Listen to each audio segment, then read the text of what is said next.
Thomas the tank engine wouldn't stop being a nuisance. Night after night he kept the other engines awake.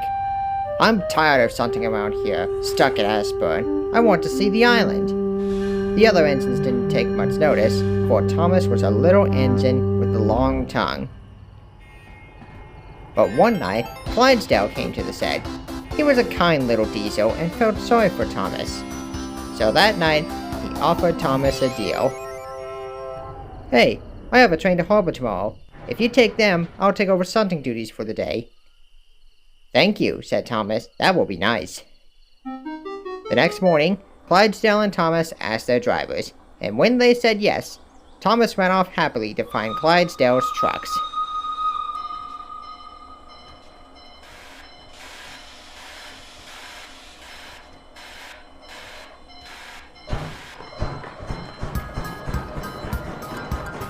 Now, trucks are silly and noisy.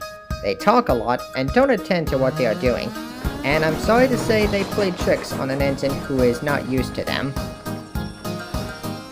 Clydesdale knew all about the trucks. He warned Thomas to be careful, but Thomas was too excited to listen.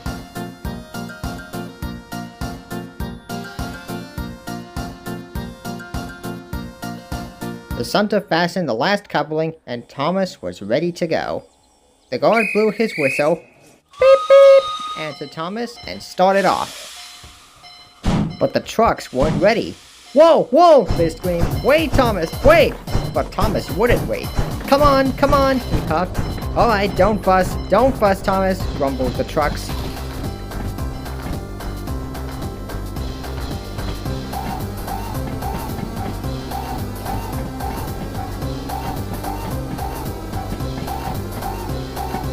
Thomas began going faster and faster. "Whee!" he whistled as he rushed through the Ashburn tunnel.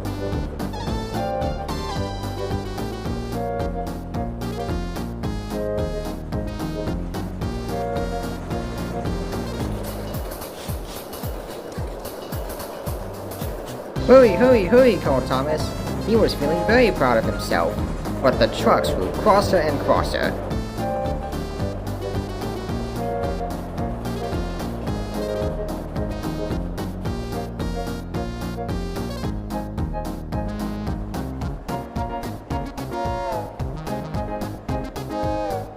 At last, Thomas slowed down as he came to the start of the decline to harbor. "Steady now, steady," warned the driver as they reached the top. He began to put on the brakes. We're stopping, called Thomas. Slow it down, slow it down."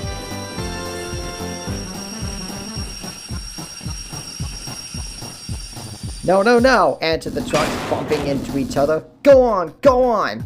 Before the driver could stop them, they had pushed Thomas down the hill and were rattling and laughing behind them. Poor Thomas tried hard to stop them from making him go too fast. Stop pushing, he hissed, but the trucks took no notice. Go on, they chanted in their silly way. "Oh no, I'm going to military base," called Thomas. "Nothing more I can do, my wheels have stopped," he warned. He blew his whistle, rattled straight through the gate and into the storage yard. Thomas shut his eyes. "I must stop!" Oh! When the noise died down and the steam had dissipated, Thomas saw that the buffers had saved him from going off into the ocean. Admiral Bryce came running to the scene, having heard everything from his office. "What are you doing here, Thomas?" he asked. "I brought Clydesdale's train," Thomas answered.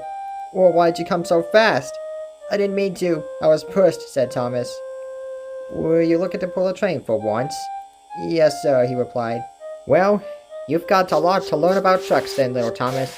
After stunting around the harbor for a few weeks, you'll know almost as much about them as Clydesdale. Then, you'll be a really useful engine."